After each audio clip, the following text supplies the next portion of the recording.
Hi, my name is Erin Miles, and I am the Director of Operations for K-Launch and your moderator today. I have worked for many nonprofits and traditional convenience stores. In that time, I have learned that there are specific issues facing food banks.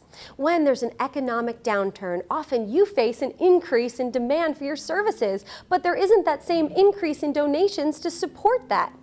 We have found a way to help you get off the donation treadmill and make your jobs easier. To look into that, we've gathered a panel of experts, and we're going to talk through food bank-specific needs, conversational AI e-commerce platforms, and we're going to talk about how you can utilize that tech today. Let's learn about FoodBridge together.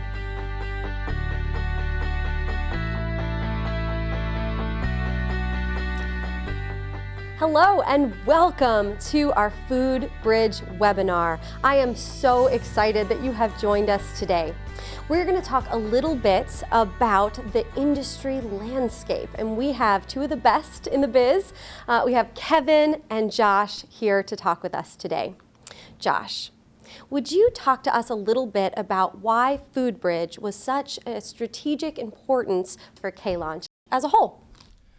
One of the things I think philanthropically is just the cycle that's food banks are on revenue-wise. So it's really important to create an ecosystem that connects people and resources and financially provides the resources that are necessary to sustain the organization. So from a conversational AI perspective, connecting with people one-to-one at scale, all the way through to how the food banks are going to be able to connect these e-commerce solutions and drive off of these EBT dollars for financial security and benefit. It's going to be great. So that's why we're here. Awesome. Thank you. Kevin, I know that you've talked to me a little bit about food deserts. Would you mind sharing with us all? Yeah, thanks, Erin. And I brought my notes with me because I don't want to get this wrong, right? You're right. So there was a recent study. It was about 12 census tracts, which are pretty large swaths of the population, that said, with our food desert problem, there are 5 hunger relief organizations, which comprise like food banks, food pantries, etc., per 100,000 people. Now you take that geographically, there's 7 every 1,000 square miles. So that's a pretty vast area, right? And only 16% of those had one near them, right? So that's what the food desert. If we have a problem in this country, right, just like every country, with access to food, 2/3 of those are like these smaller faith-based pantries, which rely on tithing and other types of information. So what happens is they need a reliance on larger food banks and others to sustain as well. And what that means is now access becomes a problem for our food insecure neighbors. Thank you. So could you tell me a little bit more, Kevin, what does tech help, in this situation? How does tech help solve these very real and tangible issues facing, our country? Thanks, Erin. I think the most important thing that we can remember is that food insecure neighbors either live in highly concentrated urban areas where there's not that suburban large mega grocery store with access to fresh, healthy, sustainable food.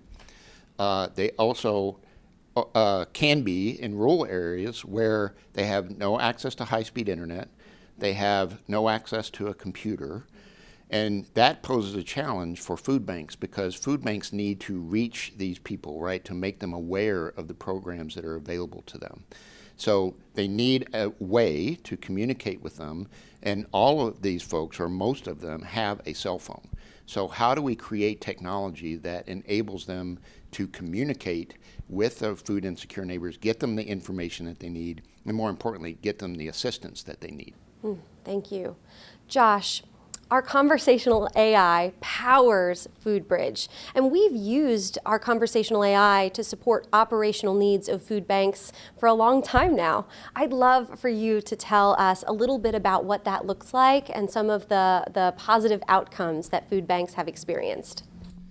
I mean, one of the primary things, as I said before, was connecting one-to-one at scale. It's a challenge for food banks to reach resources. When they have all of these people that they need to connect with, it's really difficult for them to connect at scale. So these technologies bring that to the table. 96% of Americans have a smartphone. 95% of them have that phone on their person or within 3 feet of themselves, 24/7, 365. So the ability to connect to people at scale is critical.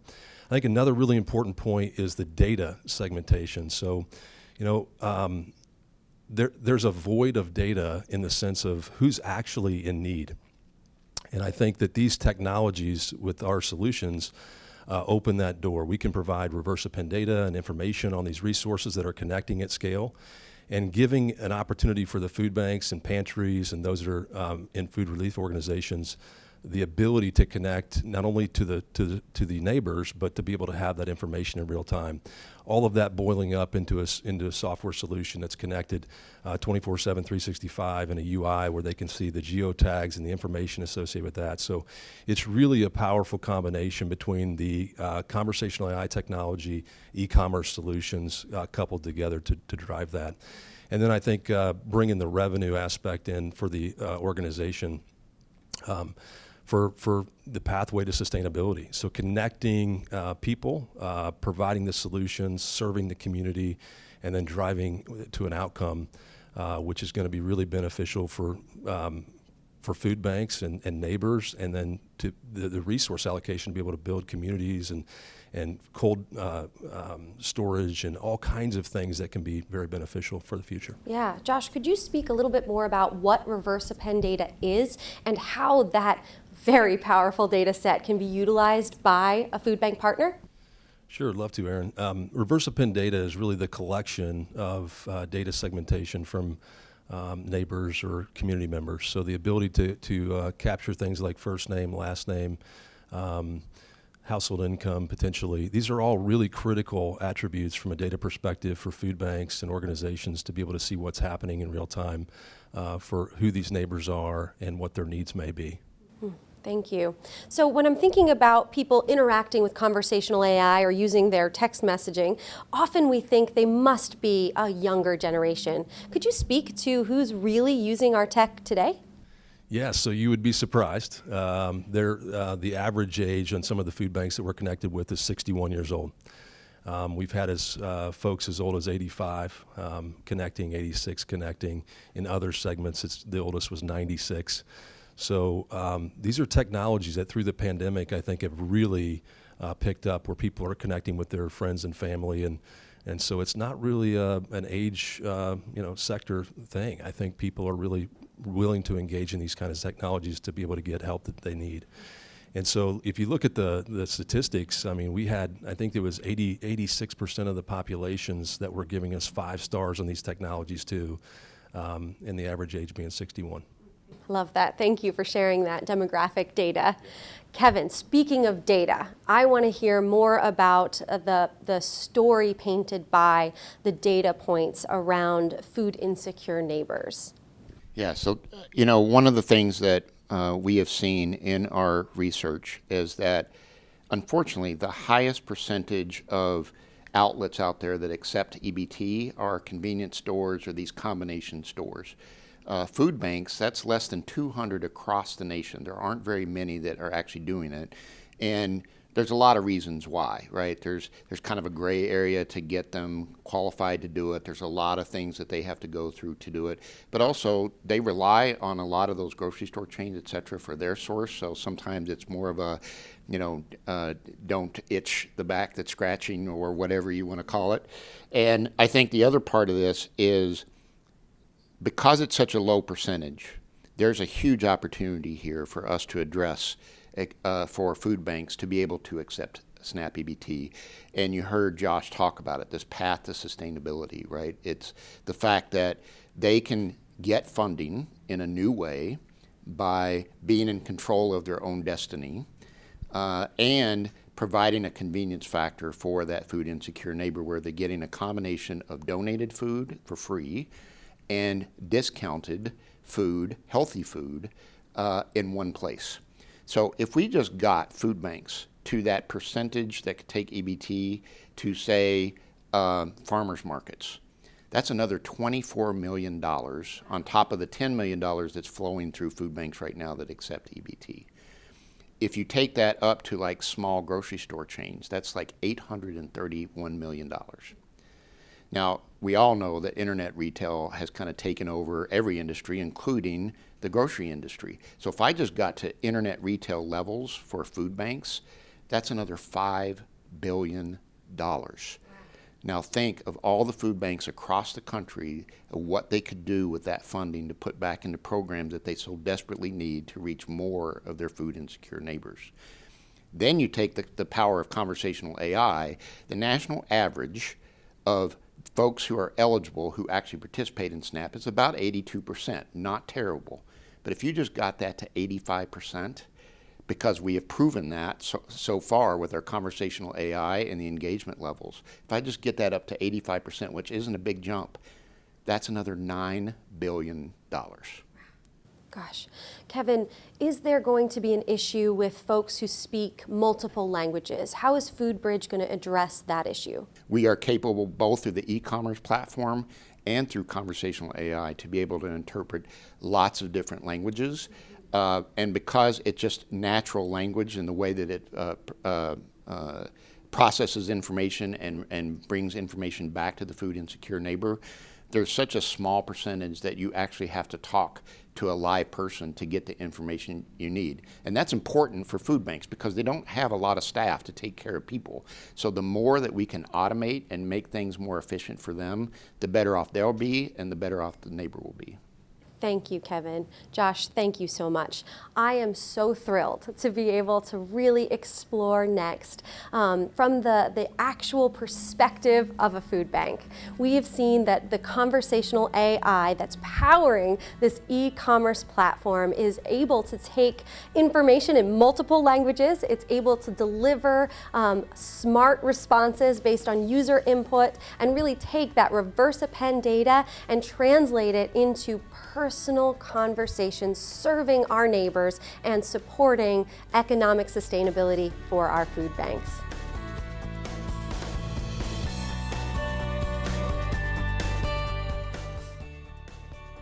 Now we want to jump from the global landscape to really focusing on the viewpoint of our food banks.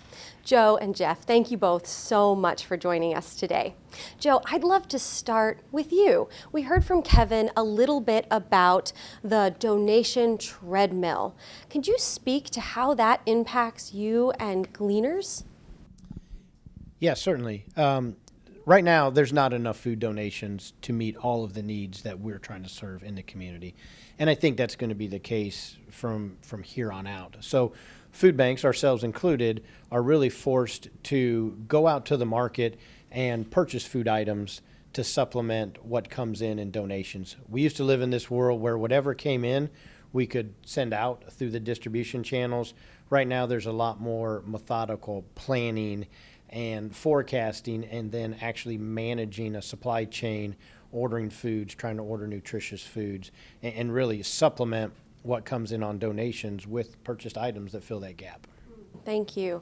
Jeff, as we're thinking about supplementing these donations, could you speak to why so few food banks accept EBT or SNAP benefits? Yeah, Aaron, I think that's a great question, and I think it really even comes down to looking at what happens in retail, is that it's even challenging for a retailer to accept SNAP and EBT. And then if you want to bring that to a food bank organization, it's an additional layer of complexity and challenge, whether that's inventory, whether that's managing what you do internally.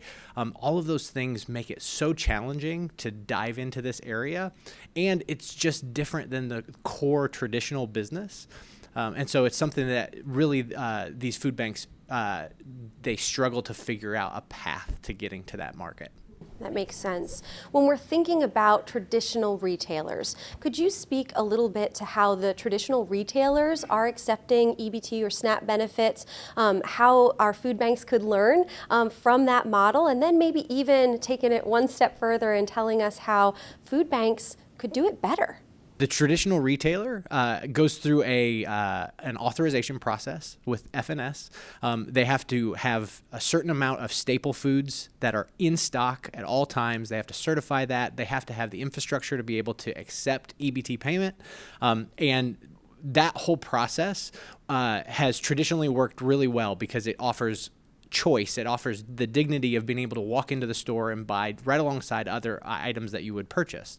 I think one of the challenges that we see across the board, though, is that to have to also get nonprofit food support from food banks and pantries is another step in the world for our food insecure neighbors. And that also, those neighbors also face challenges like transportation and other things that make it very difficult to go to multiple stops to get the support they need. And so what we see kind of going down this path is that the food bank and food pantry world are uniquely positioned to potentially, if they can also offer SNAP or EBT support, be the one-stop shop to be able to give a full breadth of support to the food insecure neighbor. That's so important.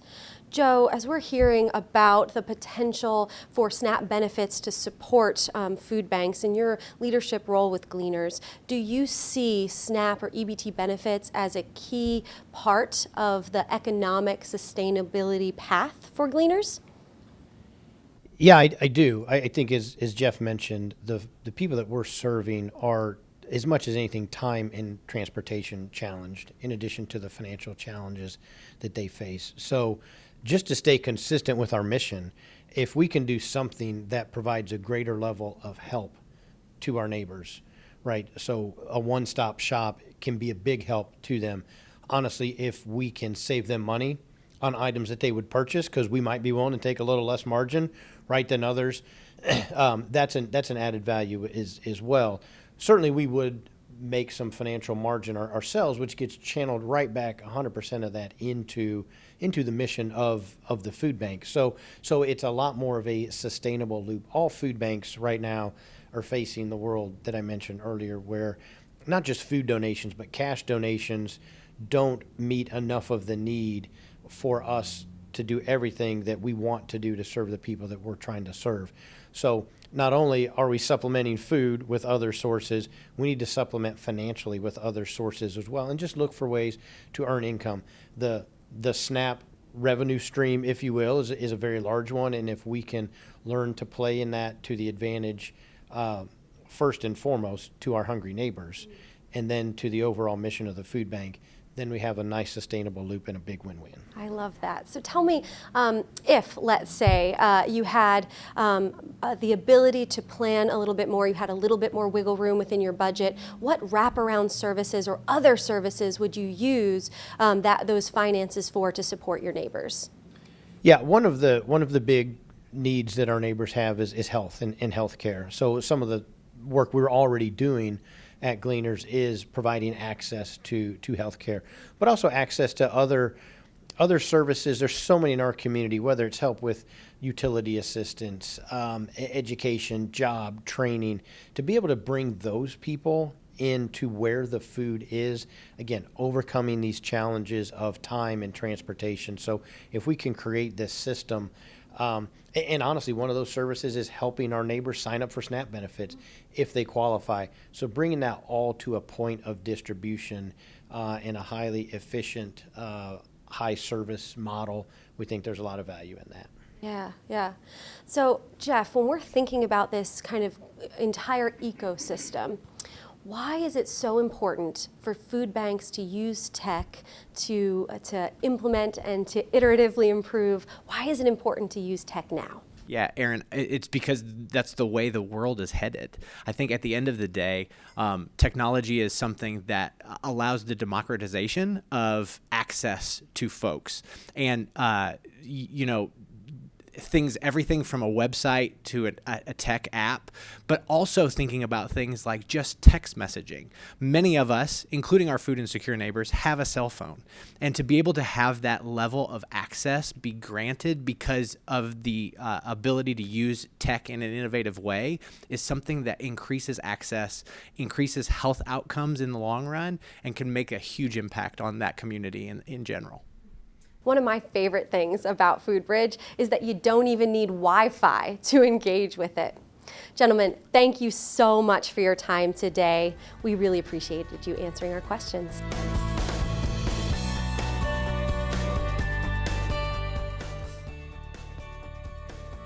was fascinating learning exactly how FoodBridge could support our nonprofit and food bank partners. Now I'd like to turn and talk a little bit about the foundational feedback. We have John and Bill with us, and they're going to talk to us about information they're seeing kind of on the ground as they engage with food banks and volunteers. John, I'm going to start with you. I know you've been a volunteer for a long time. Could you talk to me a little bit about your volunteer experience and the experience that you're seeing from volunteers you work with as they learn about FoodBridge? Yeah, sure, Aaron. So it started for me right out of school. I had a chance to play in the National Football League, and along with that came the opportunity to engage in the community. So beyond what happened on the field, a few visits to children's hospitals, food deliveries, those kind of things, really developed a passion for me to give back to the community. And you see the impact that you can make just by showing up and helping people. I love that. Thank you. Would you speak to me a little bit about some of the feedback from volunteers? What are they saying either about the treadmill of donations or about this path to sustainability? Yeah, so as I speak to people, both on the food bank side, on the employment side, and the volunteer side about FoodBridge and just food insecure neighbors in general, everybody has that passion to help people and they want to do more, right? And so what this platform enables people to do, you can think of it really as an army of volunteers right at your fingertips that with your current resources, both financially and human resources, you can do way more at a bigger scale than has ever been possible before. Bill, previously, I think the path to sustainability that we all assumed was the right one was grants and funding.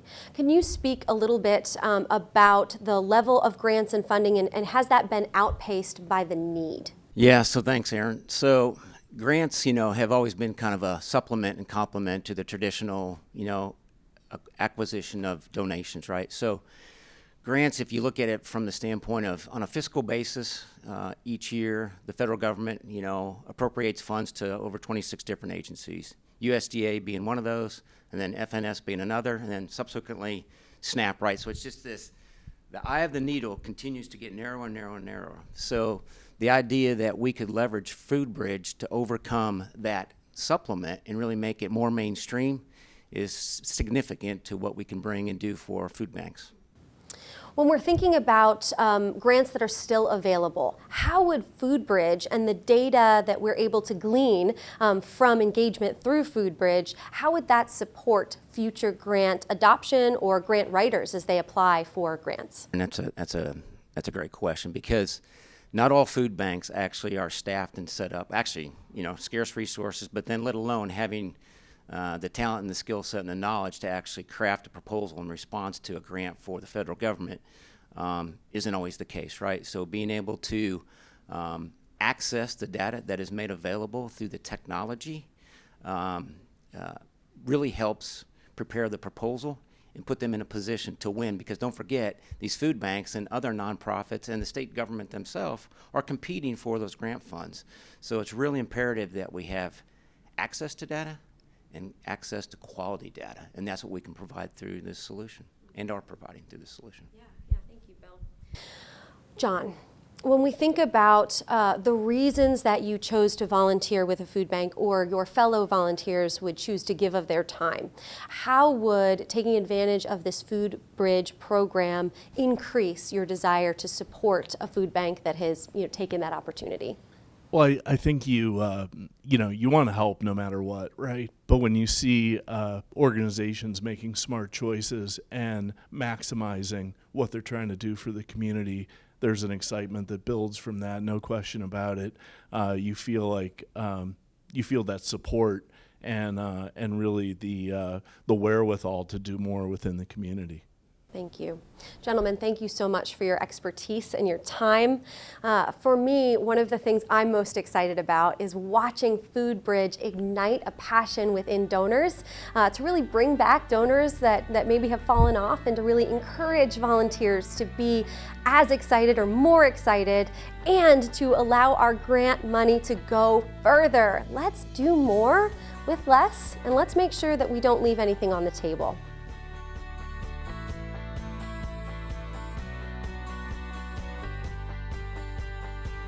This is my favorite part. We're going to talk about the meat and potatoes of what FoodBridge is. We're going to talk about the tech, and we're going to talk about some of the inspiration behind the name, the logo, and really how we are going to provide a white glove service to you, our food bank partners. Baron, Lori, thank you both so much for being here. Lori, I'm going to start with you. I love our logo, FoodBridge. It's so beautiful. Could you speak into how you and your team created it? Sure. Thank you, Erin. I love it too. Whenever we go into naming any kind of business or brand or solution, we try and factor in all aspects of it. So there's the technical, which we've talked a lot about, and there's a little bit of the what are we really trying to accomplish, and we want to make sure that we tell that story through the logo. So we talked a little bit about, well, we've talked a lot about the issues that our food banks face, from diversified funding streams to sustainability to resources. And so we feel like we're really helping bridge that gap with this solution. And we're helping them reach their mission to bridge the gap across the board so that no one goes home and doesn't have food when they go to sleep at night. On the flip side, when we look at our neighbors, we kind of really dove into the Maslow hierarchy of need. And when you look at that, food is the very foundational need that every one of us has. And if we don't have food, we don't have the opportunities that other people have. And that's the first thing we want to address. And on that hierarchy of needs, the final is the self-actualization. It's the best that I could ever be. And so if I don't have food, then I can't feel safe, and I don't have the type of self-esteem because I'm worried about my family. I'm worried about where my next meal comes from. And so if all of those factors are happening, then people do not have the opportunity, and it starts with food. And so when we came up with FoodBridge, it was not just about bridging the gap. It was about creating the ability for both the food banks and the neighbors to be the very best that they can be. I love that. I love how you've honored the real intention behind FoodBridge in the name and in the logo. Yeah, that's really special.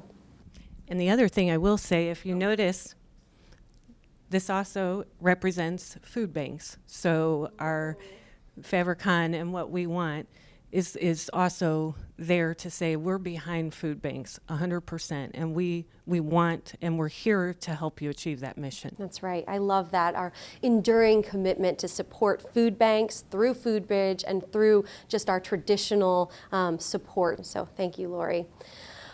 Baron, tell me, at a high level, how is FoodBridge actually going to help? What's it going to do to help our food bank partners? Yeah.